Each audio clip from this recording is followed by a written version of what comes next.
We're on! Ah, fantastic. Yay! Good morning, Eeshi-Ra. Hey Rachel, how you going? Yeah, good, thank you. Another beautiful day here in France, I have to say. Looking rather bright and dandy out there, which is beautiful. Fabulous. How's Well, it's a Bali? little bit overcast today, a little bit cooler. A nice breeze coming through. Gorgeous. Mm. Now today, everybody out there, we would like to talk to you, welcome you, educate you. We'd love to answer questions that you may have. Some questions came through yesterday, which was great in relation to sound healing. Mm. And today we're going to be having a conversation about pain and muscle tension. Who hasn't had one of those in the past?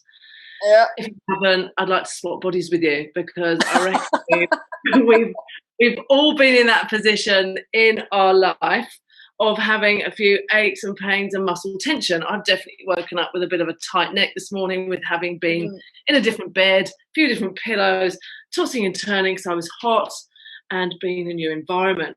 So, as an osteopath, as a acupuncturist, as a physio, chiropractor, body worker, why do people come to us? Sure, it might be for an MOT, for a quick checkup, but mostly people will come to us because they are experiencing some kind of muscle pain. Some kind of pain. Now, how that pain is presented may be in a variety of different ways, whether it might be a headache, elbow ache, a chest discomfort, maybe from a rib problem. It may come from a abdominal discomfort, for example, foot pain, knee pain, anywhere in the body can get pain. Why do we get pain? There's another interesting question. Yeah, and if you think about it, we can talk about pain from indigestion. Obviously, that's one thing, or pain because we banged ourselves, and that's, a message from the body, or we've got pain caused by a more severe injury, and then the body is shutting down, it's wanting to protect itself, so it wants to limit movement so it can encourage healing. And we've also got pain where the body is giving us a signal. And if you think about society today, what is our normal response to that? Often for many of us, it might be taking painkillers. And so we kind of, we're missing out on that. What is that message that the body's saying? It's like, hey, you had one too many drinks last night. Bang, I've got a banging headache this morning, hangover. Or, I ate something really bad and it's not digesting well through my body. So, a message to not eat that again. Or being on the computer with the phone stuck under my ear, and I've created imbalance and static posture, which is this 21st century archetypal posture of being quite stuck, which I know that many people have been in that situation through COVID. They've been less mobile. I know that there's some of you out there that have been doing all sorts of classes and bits and bobs and running and moving every day, but I know a lot of people that have been in contact with me are, a bit 6 weeks into that COVID situation. They're like, I'm starting to feel really quite stiff and achy and not feeling the best within their bodies, which I think a lot of people live in that space anyway, of not being very mobile and active. And what does our body need? It needs movement. It needs movement to create fluid dynamics, to move all of these amazing joints that we have in our body. And if we're not moving our joints, then we're not lengthening and shortening our muscles, right? Which can then add into pain, because there's not the fluid and the blood that's moving through that, because the muscle's tight opposed to being larger. And because we're not moving our body, we're not creating the pump, we're not moving our joints, which can also be quite achy in relation to pain for arthritis, for example, which is right up there in our world of arthritis. Yeah. And if we think about pain, it's like, I also, with my clients, I really get them to focus on reframing pain. Like, what is it? It's, you know, in many ways, it's energy which is contracted, it's stuck, and it's wanting to move. And if we think about sound, you know, say you've got a headache, sound brings in this beautiful, gentle movement, this vibration. And when you're using precise frequencies, you are using frequencies which are already been scientifically researched and, you know, medically shown, medically used to cause that beautiful ripple in the body. And it starts to go immediately. It's always working for priority 1 and then priority 2. It's looking for what is the first thing that needs to be done. And, you know, say if you had a headache and you're working with a fork, you would start on the opposite side of the pain so that you gently start to talk to that part of the body. And when we reframe the idea of, you know, it's energy wanting to move, then we can also encourage the client to be more proactive in different ways. And if you look at our society today, you know, we are far more based on technology, and we're more up in our heads. So we're not moving the body so much. And as a result of that, that lack of movement means that energy isn't moving in our body. And also, you know, I mentioned yesterday about the spiritual benefit. It's like sound is such a beautiful tool because it's not only benefiting mentally, physically, emotionally, but also spiritually. So those moments of tuning in and really feeling into what is it that the body needs and what does my soul need? Like, is there a deeper calling here?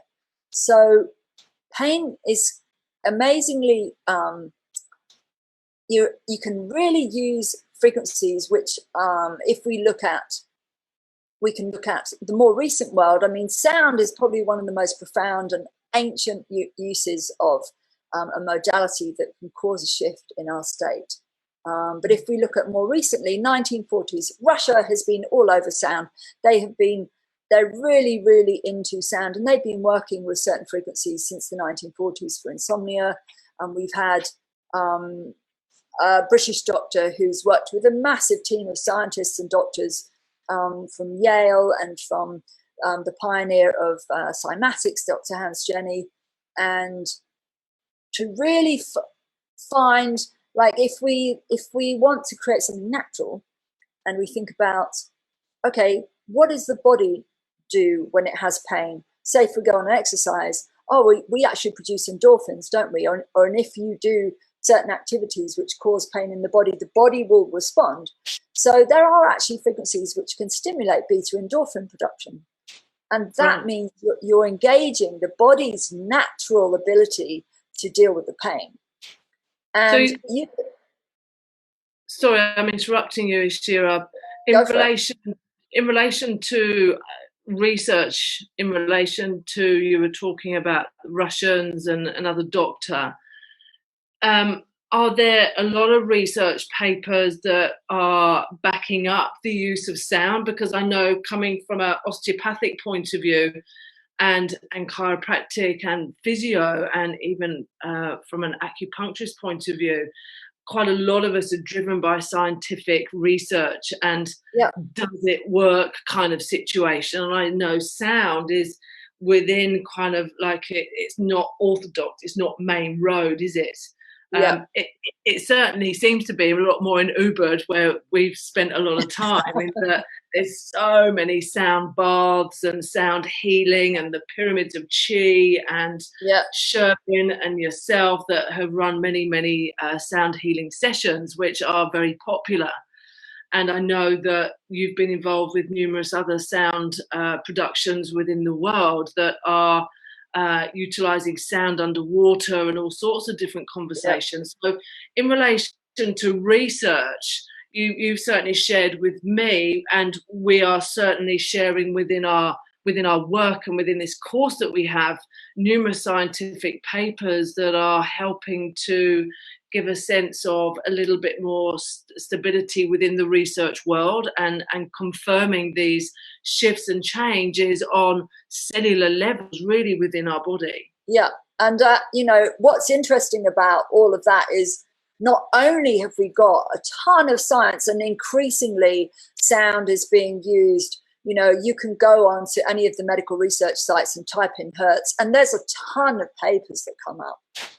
It's really great now. Like when I was first researching this subject, 20 years ago, when I first started in sound, you had to really dig, and what's interesting about the research is from all of those pieces of research, there have now been very well established modalities. And some of you out there may be thinking, oh, pain and sound, yeah, that sounds really way out, far too left of center, and probably not very believable. And that's fair enough. I can guarantee you, though, if you had a headache and you put a tuning fork on your head, you would be a different person in 10 minutes later. And if we look at, I can think of one beautiful modality that exists. This is an amazing woman from Scotland, actually, Dr. Meg Patterson, and she created a therapy for using one of the frequencies that we're working with for the Cellular Sonics online course, and vibrating it onto this bone. Now, when we give sound to the body onto the bone, it's far faster, far deeper way of communicating. And she found that because of the beta endorphin production, you could actually use it as a safe modality for treating heroin addiction. And Pete Townsend, if anyone knows the band The Who, I've never really watched them that much, but he was suffering from heroin addiction, and indeed there's been other rock musicians who have suffered also with heroin. But if you think about withdrawal from heroin, you have 2 weeks of cold turkey, and it could be very, very painful because the body's withdrawing from the benefit of that, the pain relief, if you like. Yeah. And you just simply give that sound, and you're helping stimulate the body. You're basically kick-starting the body's own natural beta endorphins, and it works, So when we look at all the different modalities, and there's a ton of modalities now that are well respected, well used, and people are getting great results. And that's the thing, when you think about treating patients, you want to get great results and have them come back, because they're feeling so happy about their treatments. That brings me to sharing with you guys of a patient of mine that was quite a classic Kiwi bloke. And he had been involved in the yachting world and was spending a lot of time in Bali, boating, fishing. And a dear friend of mine, osteopath Sarah Jane Atias from New Zealand, had referred me this gentleman. And he had a pretty busy disposition. He was on the go. And I'd just like to share with you a testimonial that he had shared with me. Quite an unlikely character to actually want to buy a tuning fork. He's like, I'm in. I'm so in on this stuff. Oh, that's great. Being a skeptic, and this is what he writes. Rachel used this tuning fork with me at the end of the session. It was like someone unplugged me, and I would say that he was a pretty wired kind of person. So it was like somebody had unplugged me. Instant relaxation, all remaining tension within me. And just talking about muscle tension here, he felt instant relaxation of remaining tension. I'd obviously shifted a load of it within my treatment, but the tuning fork just totally unplugged him. I've tried all over my body, on top of my head, temporals, forehead, sternum, and they've all had slightly different effects. And it seems to work on all sorts of kinks, both body, mind, and spirit. And that's from a skeptic. And I know he still uses it every day. So I get it. I came from a very skeptical background, being very mechanical. So I appreciate it. I love the fact that he's come back with this testimonial, which really gives me. It's better than a research paper for me. It's proof in the pudding of my patients, and that is key, big time. That's so great. I've got a great one to share from a lady who was looking for pain relief for her husband, and he was diagnosed with 4-stage metastatic prostate cancer. Bless him. Yeah, in the bones, and this was last year. He uses, so she contacted me, and I recommended one of the forks that we have in this course, and he apparently uses the fork twice daily on his hip joints, spine, sacrum, sternum, and other places, and where the scans have shown the presence of cancer. He loves how it feels, very calming, and he believes it is helping him as he is barely in any pain. And that's really because bone metastases can cause a lot of pain. Yeah, because it's right deep in there. And, you know, I've worked also with other cancer patients where, you know, you can get a massive reduction on the pain levels. And of course, they can also work with the fork themselves and take it home with them so that they can have it ongoing, which is a really beautiful way of empowering your patients, your clients, to get proactive and know that they can actually choose something which is non-invasive, something which is safe, especially if you've got someone who's, you know, going through chemo or radiotherapy. Their bodies are already challenged by that. You know, the liver's having to process, and they've got the radiotherapy effects. So if they've just got something safe, which is something gentle, it can be a really beautiful addition for them. Right, that's so good. And I think with looking at the tuning forks and the conversation of pain and muscle, muscle pain, and tension, we're really looking at influences at the muscular level, but also from a neurological level. Yeah. And we've really got to consider that the neurological system is really important in maintaining a muscle tension. Now, I think it's fantastic, as I have done, is incorporating it within my bag of tools that I have. And within those bag of tools, really using the analogy of a carpenter, you've got so many tools as a carpenter that you need to use for a specific job. Now, within my way of treatment, I have definitely chosen to research and incorporate different tools for my patients, because what I feel is required for one patient is going to be different to the other patient, because they come with very different characteristics of their own personality. They come with very different characteristics of how they may perceive their pain, which is what you were talking about. And it may be that that person is just going to respond very differently to a tuning fork within the region of pain, opposed to being moved and grooved and shoved an elbow in there and clicking and cracking, because they may have had a previous fear, or they don't want to be manipulated, which is becoming more and more controversial, I think, for people for our osteopathy and chiropractic. You know, you've got to get signed off that person before you do manipulation. And with utilizing these tuning forks, there's one tuning fork where we have two of them within the group of tuning forks that we have, is that you can use two of them on the spinous processes, actually down through the spine, where there is what we would call a facilitation, somatic facilitation within the spinal segments. And you can put such a beautiful way to calm and to finish up a treatment with the two tuning forks down through certain spinous processes that you may feel are in facilitation.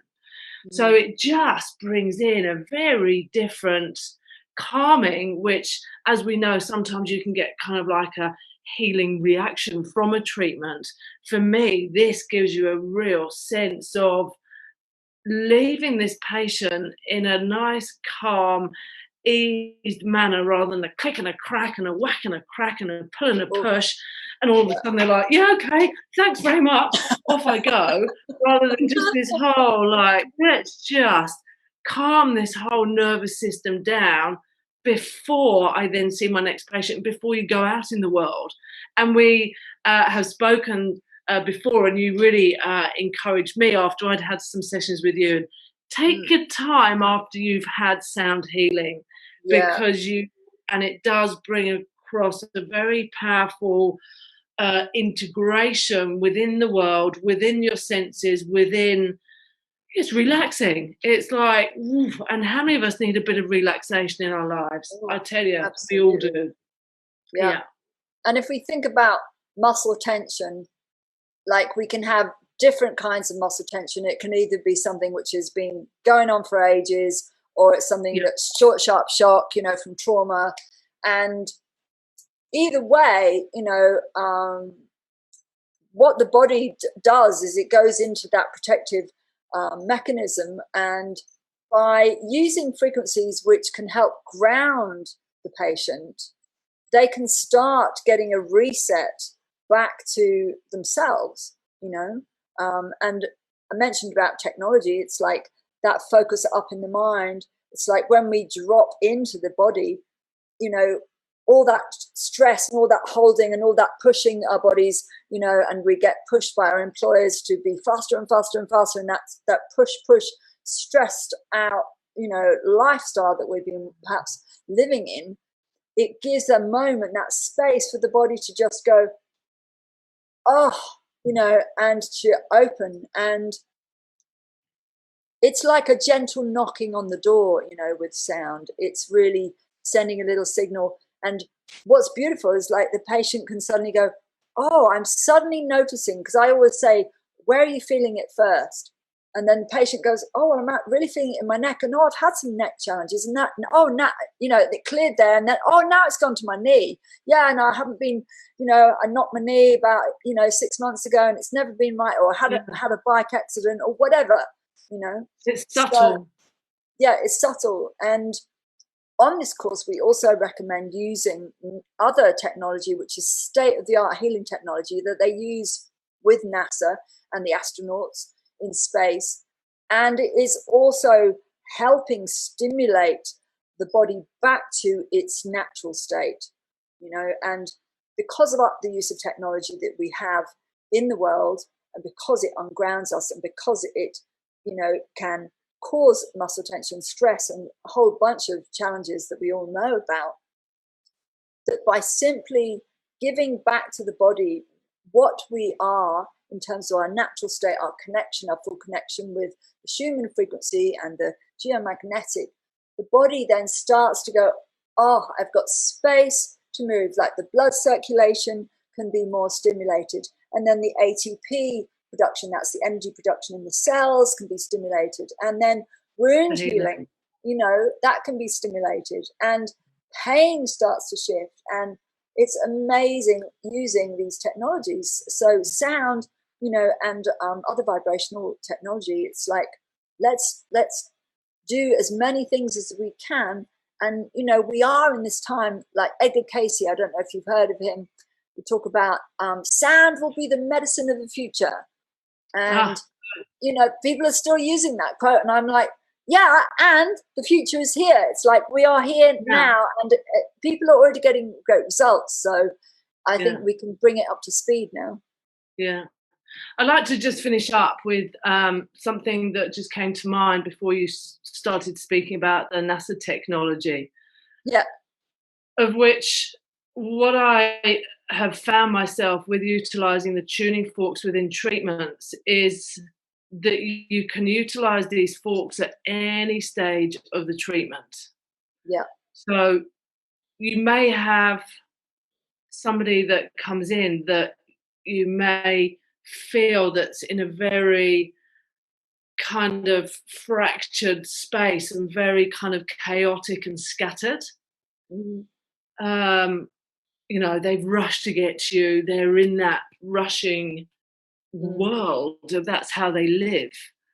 And for me, this really has come up for me with treating in Bali, in really winding that person down out of their heads. Now, I've been for treatments and somebody's talking to you throughout the whole treatment. Well, you know what? I want you to shut up, because I actually want to get into my body and to explore it, to feel it, and to really connect with it. Because not many people are connecting to their bodies. And that is the beautiful subtleties of the sound. Now, if you slowly get that person on the couch, lying on their back, to start to encourage them to be aware of their breath and to start to use tuning forks, and for them to say, you know, I'd really advise you just to be quiet right now, because people can be in that chatterbox state, which reinforces their stuff that's going on. And that neurological system needs to shut up. And many people find it hard to shut up. Maybe it's through nerves, maybe it's whatever, their pain, their muscle tension, whatever it is, or they feel like they've got to tell you every detail just to quieten that person down. And utilizing a tuning fork can really bring that person into themselves, because they feel that sound reverberating through their body. And it also, sorry, go on. I was just saying, rather than just saying, you know, if you can just be quiet for a moment, you know, let's just really feel your body. This is such a fantastic added modality to get you into that space, and to use the forks through the journey of healing that you will hopefully take as a healer. Hopefully it may not be a mechanical treatment, that it can be a little bit more of an intuitive sense of exploration of that body. Once you unwind something, there may be another part of the body that opens up, because there's been this compensatory pattern, and you can work with your different forks according to what comes up. Yeah, and as we stimulate, you know, parts of the body which are tense, you know, where the muscles have gone into some kind of compensatory pattern for whatever reason, then as the muscles relax, then the circulation can, you know, be more stimulated, and then the lymphatics can drain. And so the whole process can be, you know, I really love to use the word elegant. It's like, and I also say to body workers, like, tuning forks can do a lot of the work for you, because they get into those deeper layers first. And by the time you get in there yourself, you can go, oh, wow, actually, that's quite shifted, especially if the client is being proactive with their breath and they're really tuning in on what's moving. And it's beautiful, because if you actually guide the patient to notice what's going on in their body, and they can give you a little sort of update, you know, every few minutes. So I'm feeling this in my left foot right now, and oh, my jaw's suddenly released, and you know, it's great, because it's a way of helping them stay focused. And it also means that they step out of that chat mode. Brilliant. Well, I think we've covered a lot there today, and I hope that it's really helped those people that are watching or will watch this video to give you a little bit more of an insight into why we would use it, how we would use it, getting some nice input from patients and some testimonials that we've really wanted to share with you. So tomorrow we are going to be catching up with you, and what are we having a good chat about tomorrow, Eeshi-Ra? Let's have a look. We have inflammation, acute and chronic, and we're also going to talk about wound healing. And right. Yeah, many choices we have with that. Yeah, you spoke a little bit about the acuteness and the chronicity of muscular tension, which is great, and then inflammation, which is a big conversation in what you eat, what you're doing in your world, where you live, all sorts of things. So we will look forward to seeing you the same time tomorrow, 9 o'clock European time, 8 o'clock, that's English time. Eeshi-Ra, it's what time for you? 2 o'clock, I think, in the afternoon? No, 3 o'clock, 9 o'clock. Yeah, it's 3 o'clock Bali time, and then it's 5 o'clock Sydney if you're in Australia. And LA, if you're watching, God bless you for staying up. It's midnight, and midnight for half an hour from the west coast of LA and San Francisco. Fantastic. So any questions, let them come in, and we're going to be sharing more information about the course that we are launching very soon. Right. So over and out. Thanks so much for watching. See you later. Cheers, and bye. Bye.